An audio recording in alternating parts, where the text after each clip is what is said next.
Good evening, everyone. Today we're going to continue where we left off in The Velveteen Rabbit. Yesterday, he had just been introduced to the Skin Horse. Now, let's learn a little bit more about him. The Skin Horse had lived longer in the nursery than any of the others. He was so old that his brown coat was bald in patches and showed the seams underneath, and most of the hairs in his tail had been pulled out to string bead necklaces. He was wise, for he had seen a long succession of mechanical toys arrive to boast and swagger, and by and by break their mainsprings and pass away. And he knew that they were only toys, and would never turn into anything else, for nursery magic is very strange and wonderful, and only those playthings that are old and wise and experienced like the Skin Horse understand all about it. "What is real?" asked the rabbit one day, when they were lying side by side near the nursery fender, before Nana came to tidy the room. Here's the Skin Horse and the Velveteen Rabbit lying side by side. "Does it mean having things that buzz inside you and a stick-out handle?" "Real isn't how you are made," said the Skin Horse. "It's a thing that happens to you. When a child loves you for a long, long time, not just to play with, but really loves you, then you become real." "Does it hurt?" asked the rabbit. "Sometimes," said the Skin Horse, for he was always truthful. "When you are real, you don't mind being hurt." "Does it happen all at once, like being wound up?" he asked. "Or bit by bit?" "It doesn't happen all at once," said the Skin Horse. "You become. It takes a long time. That's why it doesn't often happen to people who break easily, or have sharp edges, or have to be carefully kept. Generally, by the time you are real, most of your hair has been loved off, and your eyes drop out and you get loose in the joints and very shabby. But these things don't matter at all, because once you are real, you can't be ugly, except to people who don't understand." "I suppose you are real?" said the rabbit. And then he wished he had not said it, for he thought the Skin Horse might be sensitive. But the Skin Horse only smiled.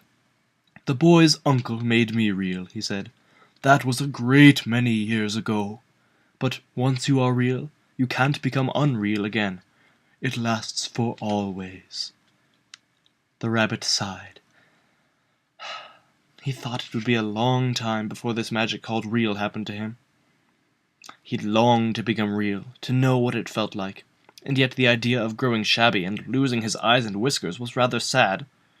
He wished that he could become it without these uncomfortable things happening to him. There was a person called Nana who ruled the nursery.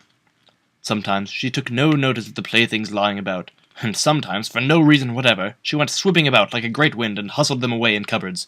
She called this tidying up, and the playthings all hated it, especially the tin ones. The rabbit didn't mind it so much, for wherever he was thrown he came down soft. One evening, when the boy was going to bed, he couldn't find the china dog that always slept with him.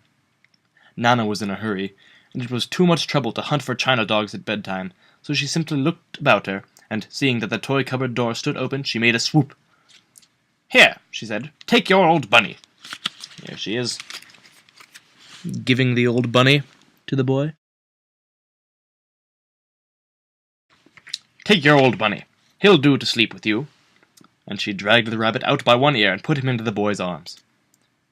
That night, and for many nights after, the Velveteen Rabbit slept in the boy's bed. At first, he found it rather uncomfortable, for the boy hugged him very tight, and sometimes he pushed him so far under the pillow that the rabbit could scarcely breathe. And he missed, too, those long moonlight hours in the nursery, when all the house was silent, and his talks with the Skin Horse.